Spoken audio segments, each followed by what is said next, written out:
This is Louis Hart for Boxing Social in association with Empire Fight Store and Arkins Competitions. Delighted to be joined by Ohara Davies. First time for a while to be joined with you. Obviously here in your nice little flat. I appreciate you letting me in. But yeah, how's things, mate? How has everything been? Things are good. Things are good. I've been so busy since the fight's been done. I've been chilled out, no pressure.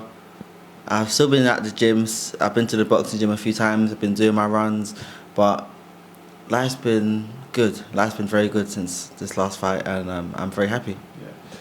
Definitely. Obviously, you've been retired now, a retired boxer for a couple months now. I guess how was your reflection on the night against Adam Azim and sort of Corner Days and then a couple months since then? Like, how was that all been? Against Adam Azim, listen, it was a good fight. I enjoyed my time in there, and that was the first time that I ever enjoyed myself in a fight, in a boxing ring. All the other fights I had, I never enjoyed it in the ring. But for Adam Azim fight, I enjoyed it in the ring. Even though I was down on points, I was getting hit with a lot of shots, I had a good time. I enjoyed it, and I'm pleased to go out that way. I'm not, I lost the fight, but I gave it my all. I got down, I got up, I fought on. I don't want the last memory of me in anyone's mind to be me getting stopped in the first round or me embarrassing myself. I want it to be me going out on my shield. I fought a good fight. I tried my best, and that's how I ended things. And it was against Adam Azim, someone that I've known for many years, and he's someone that I like, and I'm pleased that my last fight was against him. I was about to say that, literally what I was going to get onto. Like, do you think there was something fitting when it talks about, you've been around the game for many years, you've been a professional for a long time, and it felt like, especially in the Adam Azim fight, it was like old guard against new guard. So do you feel like, in a way, like it's nice to sort of let the guys like Adam Azim and, the other fighters sort of take what you've done, in a way? That wasn't my intention. My intention was to go in there and beat the fuck out of him, because it's like, who's this new guy trying to come here and test me, the experienced one. I'm still fresh. I'm only 32. I'm not 38, 39, 40. So I'm still young. I'm very experienced. I've been in the game many years. I've had many fights. But it's like, who's this young guy trying to jump up 3 or 4 levels and just take it one level at a time? The fight was way too early. And I said, I'm going to show him. And I came up short, because Adam Azim, the only way I was going to lose that night was if this guy was the real deal. If this guy wasn't the real deal, like they say, I would have won this fight. And I worked hard. I was in good shape for this fight. I'd done anything I could to win this fight. But Adam Azim is the real deal, and he proved it on fight night. And I don't mind losing against Adam Azim, because he's someone that I know. It wasn't a fight. There was no animosity. It was just fun and games. It was like a sparring session. And I'm pleased to go out against him. When it comes to the idea of looking at retirement, and it's probably you probably had a different opinion if I would have asked you this like a couple of years ago. But was there any fears of like retirement, to see like what is next? Nah, there was no fears of it. It's something that I never really thought about, and this is the problem. Boxers never think about what's next. We never think about what's next. We always, because a lot of us have been boxing from our youth. We've been boxing from when we were kids. We don't know any other life. We don't know life before boxing. Our life started with this boxing. You can never contemplate retirement. You never think about it. But this is why a lot of fighters, when their boxing careers are done, they end up a bit depressed and stuff like that. It's something that I've thought about for a couple of years now anyway. Since the Tyrone McKenna fight, this is the first time I thought about me giving up the game, retiring, and this should have been done many years ago. But I've had fights, I won these fights, I won many fights, I was winning all the fights, and maybe if I lost a couple of fights back then, my boxing career would have ended back then, because I was ready to call it a day from the Tyrone McKenna fight. I remember being in a hotel in the Tyrone McKenna fight, and I said to myself, listen, this is the last fight. I said, this is the last fight. Win, lose or draw, I said to myself, after this fight, I don't love the game. I hated the camp, the Tyrone McKenna camp. I didn't like the camp. And I didn't love the game. I said, win, lose or draw, I'm going to call it a day. But when I won the fight, and there's new fights, and there's new deals, and there's more money to be made, and you just end up going on and on and on and on and on. But this should have been done many times, a long time ago. So for yourself, there was never no fear of like a loss of identity in a way? Because now, like, you're obviously Ohara Davies, the fighter, and that's not you no more. So is there no fears of that? No, there was no fears of that because I'm not Ohara Davies the fighter. I'm Ohara Davies the person. I feel like boxing's kept me in a box my whole life since I've been doing this since I was 18. Before 18, I was a criminal. Kicked out of school, I had nothing. Kicked out of school, no friends really, living the gang life, and then I started boxing. And ever since then, I still had no life because I've been in the gym. My coach, the first time that I got into this, Tony Cisse, he kept me in the gym. I wasn't leaving the gym. Go home for what? You train and you sit down in the gym, and then you watch them train, and then you train again, and then you run hills, and it was always in the gym.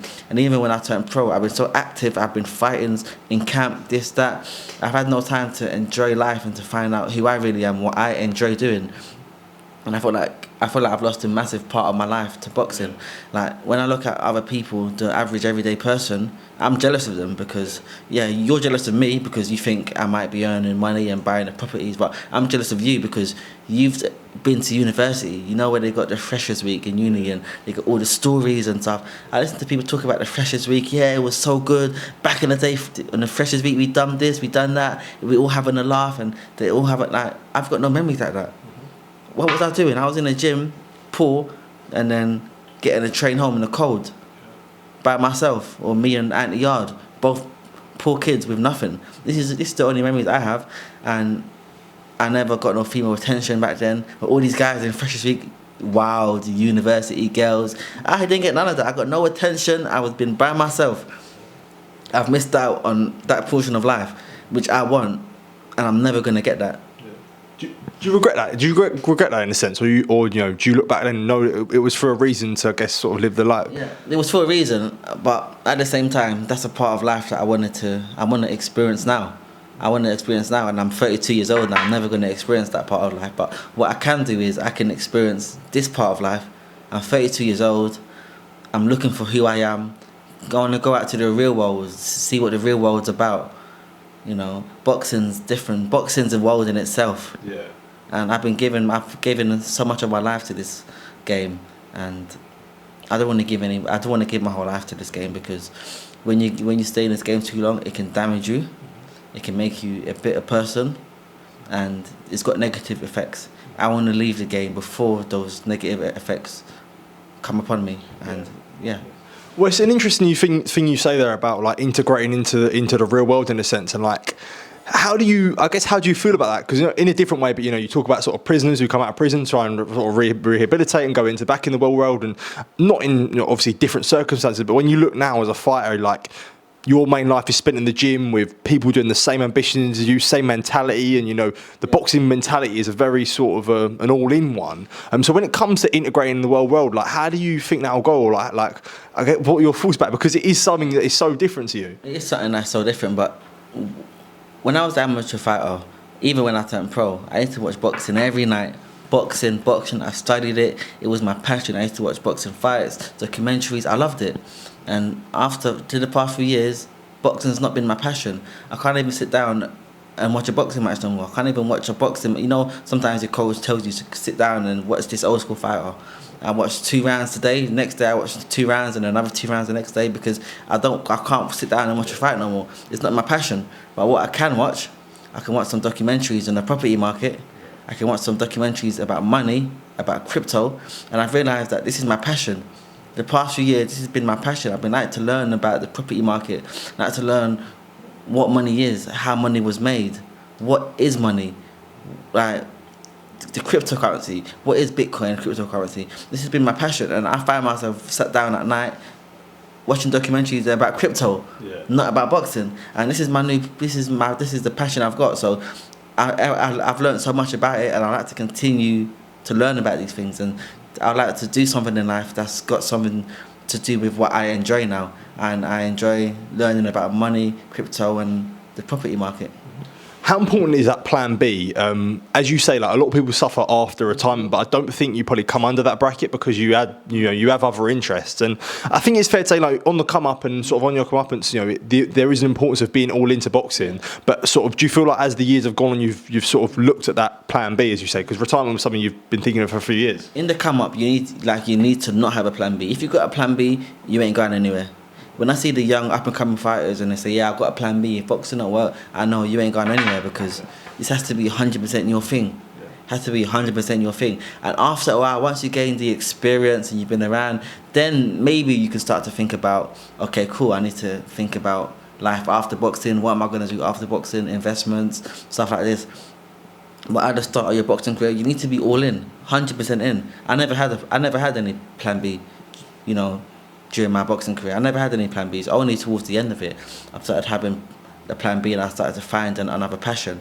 But fighters that boxed and then they retire without a plan B, they haven't got any other passions, they don't know what they like to do, they get a bit depressed because they want to do something that they love or what they know. All they know is boxing.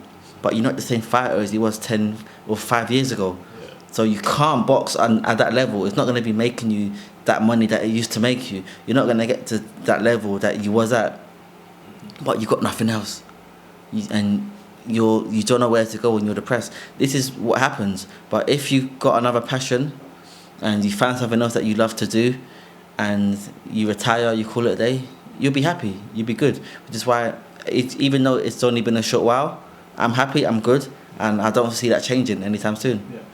That's one thing you say there, and I think for yourself, you've always been pretty vocal about it and vocal about the idea of putting investment. There was a great video of yourself and Fran Hennessy on IFL when you were like, fuck all the Mercedes and all that, like focus on actually like putting in investments. And important for you to be vocal about that so other people sort of don't make mistakes that other fighters may have made and make the right ones that you did. Yeah, I'm so vocal about it because certain people might be thinking that I'm trying to boast. I'm not trying to boast. I'm trying to teach the other up-and-coming fighters, because this is how I've learned about it. I used to look at guys like Annie Joshua, Luke Campbell.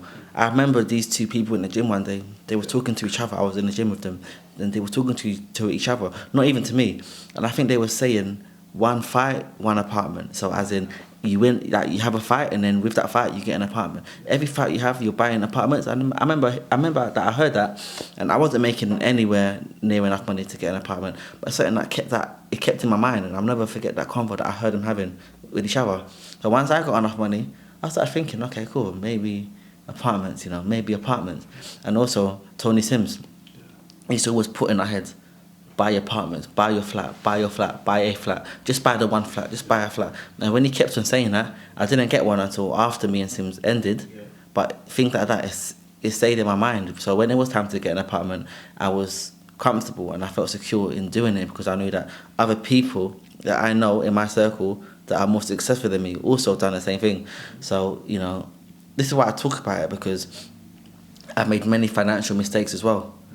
After my Taylor fight, I'm still living at mum's house, and I'm taking a girl out to New York. I spent 10 grand in 10 days.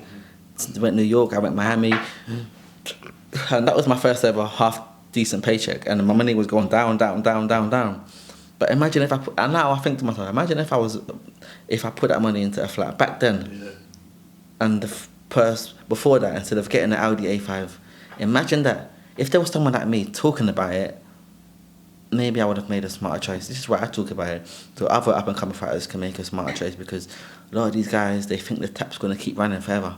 Yeah. The tap don't keep running forever. You win some fights, you're getting the money, you spend it, then you got to pay your taxes, and you buy a car, the car costs money, insurance, servicing, MOT, and then you have a fight, you lose. Or you have a scheduled fight where you're expecting to get paid again, you get injured, or your opponent goes and gets injured. Yeah. You fail your boxing medical, the fight's off, or you have a fight and then you lose. Next fight, your paycheck goes down. You didn't expect these things, but they happen.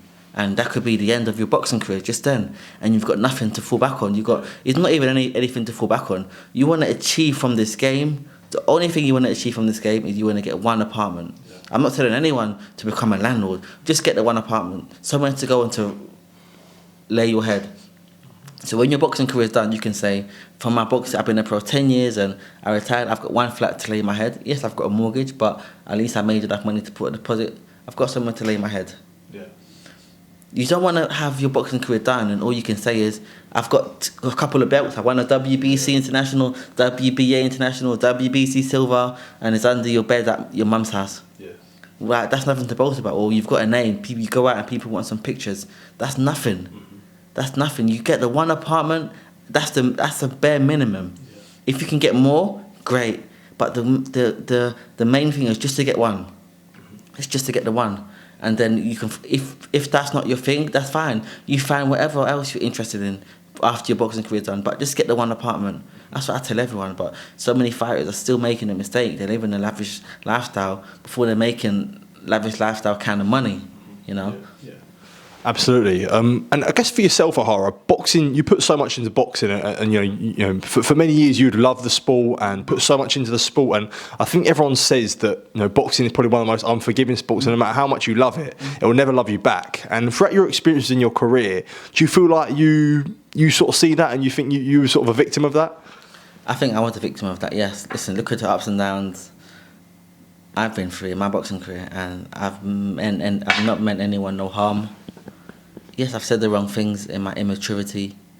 I've said the wrong things, offended people that I shouldn't have offended.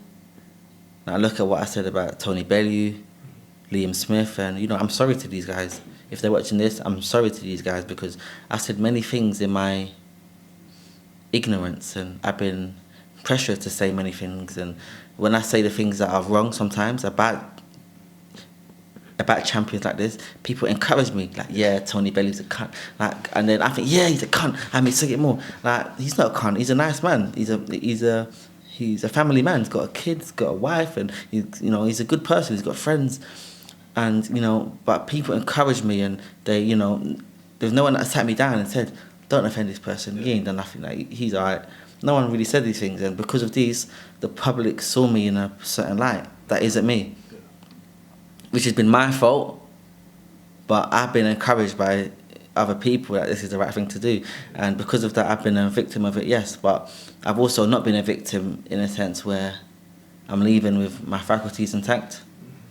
I know my left from my right. I can tie my shoelace. Yeah. I'm not a cabbage, you know, like certain fighters are. They retire from the game as a complete, you know, cabbage. They take way too many shots. I'm not there yet. And I'm leaving the game. I couldn't achieve. I could have made some more money. Yes, I could have made some more money, become more successful. But who cares? Who cares? I've done okay. I've got a few little flats, and I'm okay with the little that I've made. I'm not trying to be too greedy. You mentioned there about sort of potential enemies you made in boxing, and, you know, I think something I wanted to talk to you about, and especially as your career's come to an end now, how sort of important was it to, I guess, people that you potentially were enemies in the past that you did make peace with? You know, look at like the time you spent with Derry Matthews and making peace with him, Shane McGuigan making peace with Shane. Like how important was that for you, and how good did that feel to, I guess, like, you know, there's always people are always going to have their view of you and they can't change that, but to make some sort of peace and change people's minds must be a nice feeling. It is a nice thing, and, you know, it is a nice thing. I think with the whole Derry Matthews thing, I was very ignorant. I was young. I just turned pro. I was so excited by the lights, the cameras, the action, and all Derry Matthews wanted me to do was just to pipe down. He didn't hate me. He just wanted me to pipe down. I'm like, no, I ain't piping down. You pipe down, motherfucker. And then we fought, and, you know, I won the fight, and I kept on going. Shane McGuigan as well.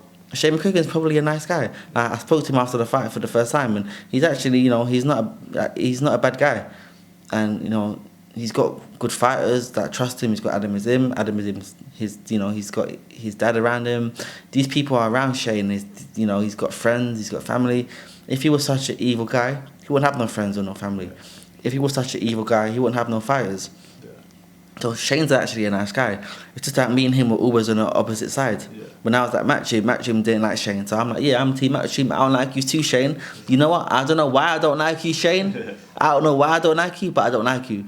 And to make enemies sometimes is good for the game because it's boxing's like, it's like pantomime. Yeah. And it's what brought so much excitement. Like when I fought Taylor, and me and him having back and forth, and even in the Adam Azim fight, when I said what I said about them, it brings some excitement. Some controversy is good.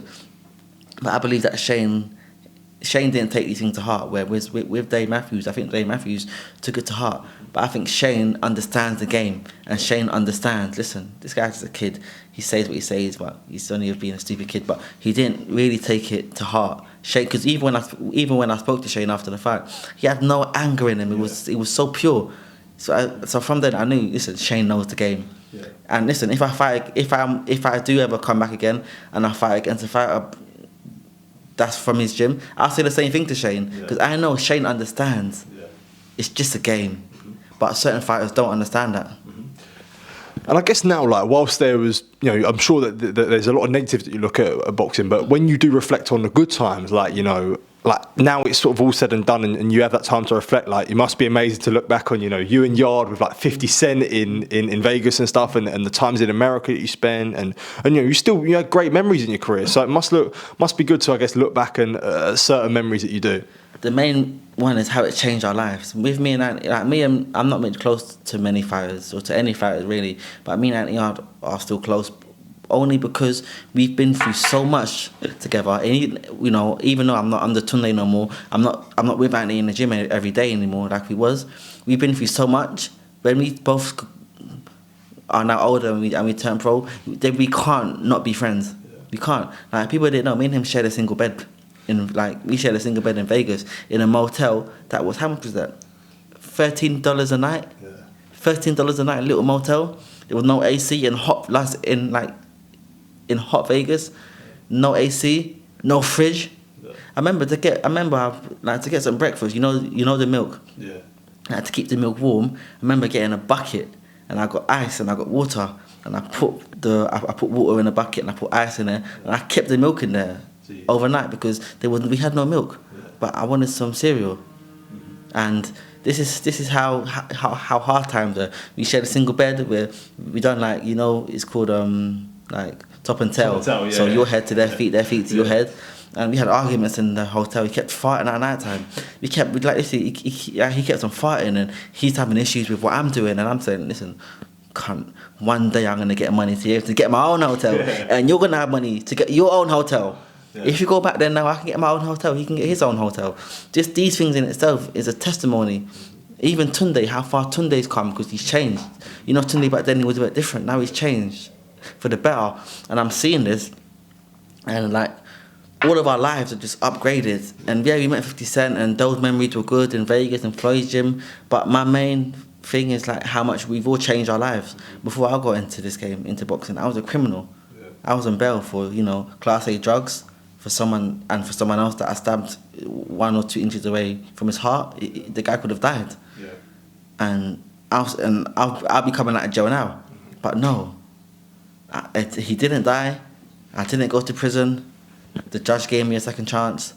I started boxing in a youth club out of chance, and it changed my life. If it wasn't for this game, boxing, I don't know where I'd be. I'd be a criminal or I'd be dead. One of those two. And as a whole, even though I'm not rich or anything, I'm thankful that boxing's changed my life from what it could have been to what it is. Yeah. That must be powerful, especially as you say, you now have the time. You probably didn't look back on it much during your career, but now you do have the time to look back on it. It must be powerful to. I'm sure you spend a lot of time with Anthony, and I'm sure it's something that gets discussed a lot, all the times of that, and especially throughout your life, as turbulent as it's been. You can look back now and look at sort of yourself and the life you live now and be grateful. Yeah, 100%. I haven't really thought about it during my boxing career, because I spent a lot of my time in boxing careers and camp, hating boxing and hating what I'm doing. I hated it. I don't like the camp. I don't like the events. So going to interviews, going to press, the press conferences and the events and the head-to-heads and the weigh-ins and all these lights, cameras, action. I never liked it. Towards the ending of my boxing career, I hated it. Every day when I woke up for the last camp, the cab's coming to get me, to take me to this event. I'm like, oh no, it gave me a fucking headache. So I never really thought about how far I've come. It's only afterwards, now when I sit down, I'm like, you know what? I'm thankful. I had a good time. It was a good experience now. I'm ready for the next phase of life. Yeah. But I guess boxing is one of these sports that it's hard to sort of let go. Do you still think that you could be involved in some capacity, whether it be like advising fighters? And I know you give a lot of life advice to a lot of fighters. So could you think that you want to be involved in some capacity, or is it fully like I just want to be a fan? Absolutely not. Like some fighters, like they still phone me. I speak to a couple of fighters when they want some advice on what manager to pick, what fights to take, and what to do, and when to turn pro. I speak to many fighters. They got my number. They phone me. I give them some advice, and then I could manage some of these guys. I could manage them because I've got experience, and I've got more experience. All these managers now, they're good. Lee Eaton, Sam Jones, they're all good. They're all good managers. They're great managers.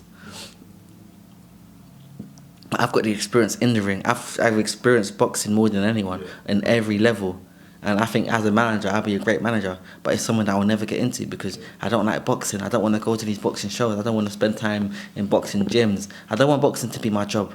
Boxing consumes so much of my life. I can't have boxing consume any more of my life in whatever capacity, whether it's manager, promoter. And I want to be done with this game. I'm done.